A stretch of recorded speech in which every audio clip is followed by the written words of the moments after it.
If you're a caregiver, you know the feeling. I mean, you really know it. That feeling of being completely and utterly drained. The work is so demanding, and let's be honest, often thankless. It can leave your personal tank on empty. So today, we're going to dive into a real, science-backed plan to help you refuel, to make the incredible work you do sustainable for the long haul. Does this sound familiar? I bet it does. There was this one caregiver, let's call him Mr. K. And his day, it was a whirlwind of managing meds, juggling doctor's calls, handling all sorts of household crises. And at the end of it all, his big reward was just getting enough sleep to wake up and do it all over again. You see, this is the core challenge of caregiving.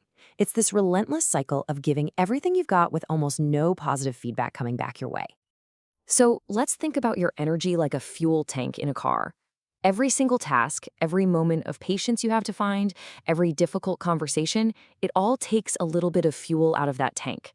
And when nothing is putting fuel back in, well, the tank runs empty.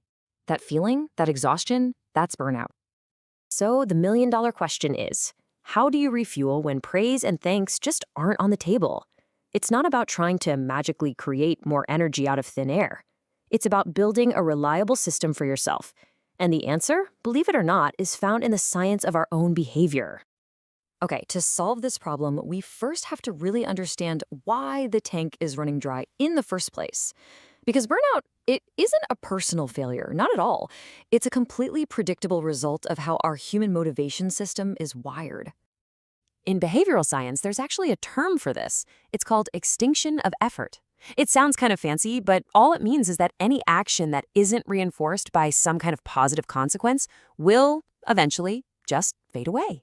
So when you put in incredible effort, day in and day out, with no reward, your motivation naturally starts to extinguish. And please, hear me on this. This is a scientific fact, not a character flaw. And this is that burnout loop in action. Look at this. On one side, you have this immense act of patience and love. And on the other side, the consequence is, well, nothing. Just silence, exhaustion, and the pressure of the very next task. When this loop repeats over and over, your brain learns that all that effort isn't really worth it, and that fuel tank just drains faster and faster. Okay, we've defined the problem. Enough of the doom and gloom. Now let's get to the solution. Because just as burnout is predictable, you know what? So is resilience. We can consciously break that cycle with a really simple, totally actionable 3-step plan. This is your path forward. Here are the 3 core steps. It's that simple. First, you're going to identify what actually refuels you. Second, you'll create a simple rule to make sure you actually get that fuel. And third, you are going to become your own source of praise. These are real, concrete actions you can start doing today. Let's dig into how that second step is built on a super powerful psychological principle. So, step 2 is built on something called the Premack Principle, which I promise you already know as Grandma's Rule. It's that simple, timeless idea of first you eat your vegetables, then you get dessert. We're going to apply this exact same logic to caregiving by directly linking the hard work to a rewarding outcome you can count on. Here's exactly how it works in real life. You pick a task you dread, that's the work, and you pair it with an immediate personal reward.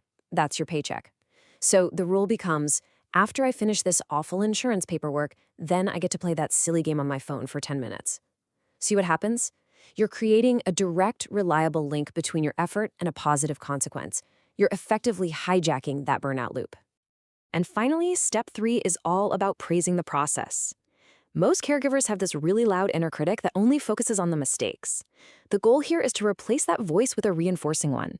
So instead of a blanket statement like, I failed today, you get specific and praise a successful action.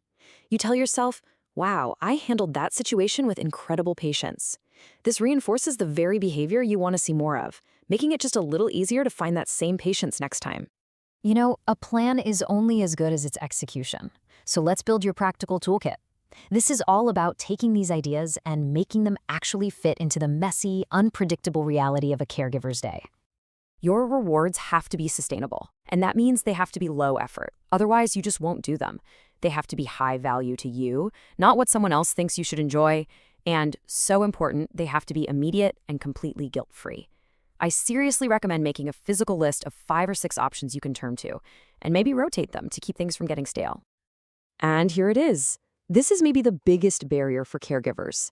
That feeling that any moment of personal pleasure is somehow selfish or wrong when someone you love is in so much pain. It's a powerful, really common feeling, but it's also a trap that leads directly to burnout.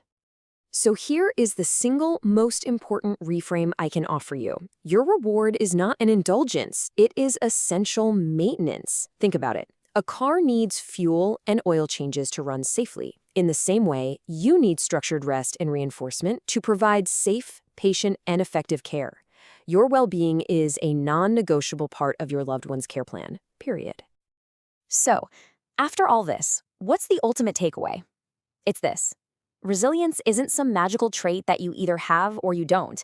It's a skill. It is a set of behaviors that you can learn, that you can practice, and that you can strengthen over time. Let's end with this.